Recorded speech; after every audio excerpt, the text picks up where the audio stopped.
At the heart of Third Space is a desire to give people a chance to learn, a chance to grow, a chance to achieve something new. We want to give young people the best possible chance to live whole and healthy lives. We want them to have the chance now to put into practice good habits that will allow them to flourish in the future.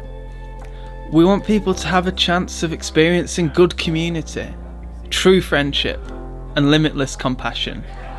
And we are committed to those who might have felt like they've had their last chance. We want them to have a chance of realising their value and their potential. At the core of it, it's about echoing the biblical principle that all of us fall short, and it's only through grace that any of us have a second chance.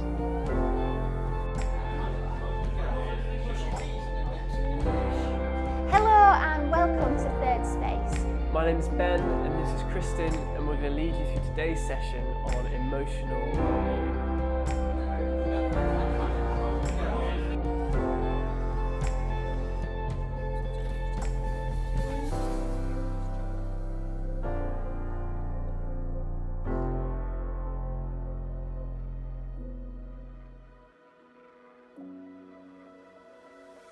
Hi, I'm Mark Cowling, trustee of Third Space Bolton. One of the things that we've seen in the pandemic is the challenges to mental health, and I hope that one of the learnings will be from this time that we invest more in mental health of young people. We've always known that mental health is largely established in a young person by the age of 14 and 75% established by age 24. There are lots of challenges for mental health and well-being of young people.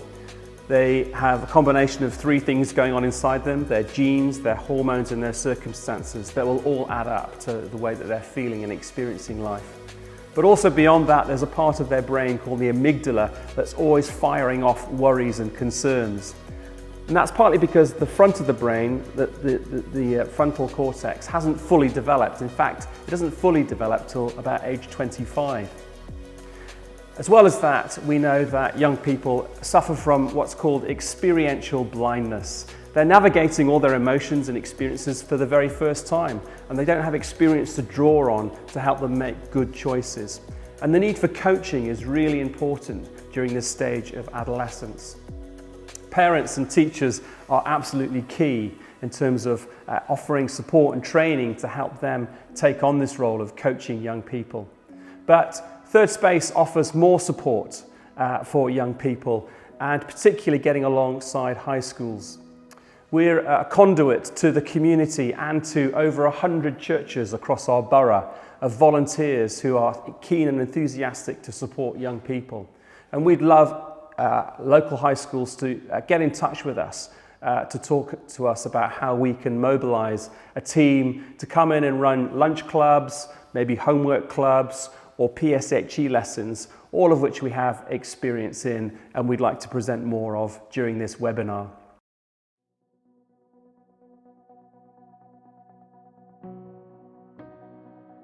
Obviously we're in a school and there's a beauty in that, in the sense that we're the people they see constantly and daily, and for some that's a real assurance for them that they know they're going to come in Monday to Friday, they're going to see such a body and that will help them. But actually that limits some things, because you can have a conversation with someone that isn't in every day, and that in a way that makes it a little bit more fruitful, a little bit more special.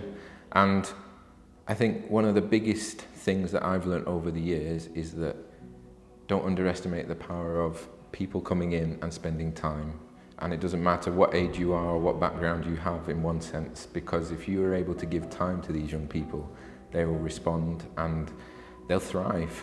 And the beauty of relationship is massively important, that when you take time to invest in someone's life, without an agenda, without a goal, but just because you want to, that means that that young person has a chance to be who they really are. And I think the more positive role models that we have coming in, who can relay that message, who can invest that message, who can emphasize that message, it just says to these young people that it's not just a load of teachers or school people or school staff that are saying these things. Actually, there's other people out there that kind of have a similar viewpoint or a similar mantra, and that they want to give back to these young people.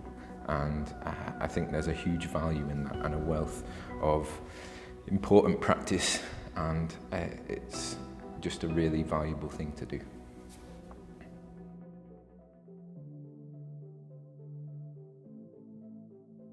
One way that Third Space can support your school is with a lunch club, and we use the Fit for Life course as a tool for facilitating discussion about well-being with young people. We have, this covers 12 sessions. The first one is recognising the parts of us, that we have a mind, that we have a heart that experiences emotions, and a will that makes choices. That success is often seen as how much money you earn, but actually well-being is perhaps a better measure of success. That success and building well-being requires values such as courage. That we need to learn skills to overcome habits and holds in our lives and being strong. The emotional life, how to deal with anger and practice forgiveness. To deal with desires and the discipline of self-control. How to build life balance in our lives with work, living, playing and giving. And then practical subjects like managing money and setting goals, as well as dealing with relationships in the family and in the school or the workplace.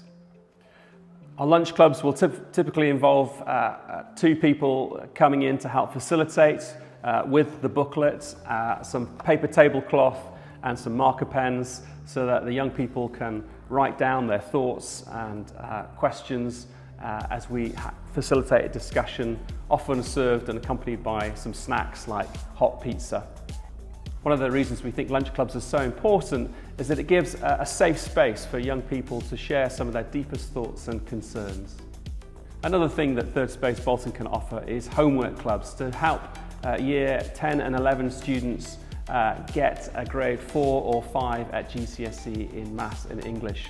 We've been running this in Bolton in partnership with professional home tutors and also teachers in training at the university, as well as staff from Third Space to offer pastoral support and a snack during the hour and a half that the homework club runs after school. The cost of this has been £10 per student for each week session. So if that's of interest, then do get in touch with Third Space, either by phone or by email.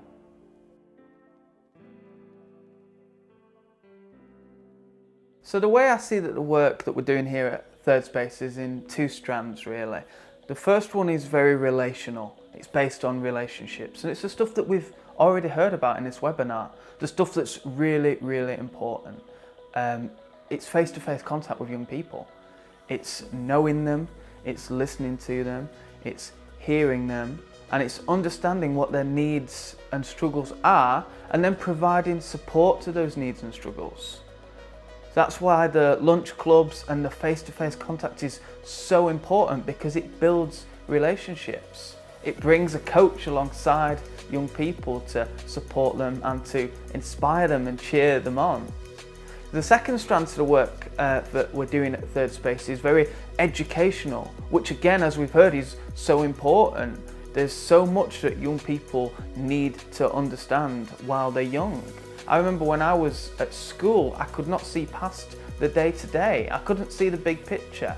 I'd make decisions not thinking about the consequences, and I didn't invest my time or my efforts wisely at all. That's why I'm so inspired now to communicate well to young people how important how they spend their time is, how important the choices that they make are. And I think it's so valuable to educate young people while they're young about some really tough topics. And that's what we aim to do at Third Space.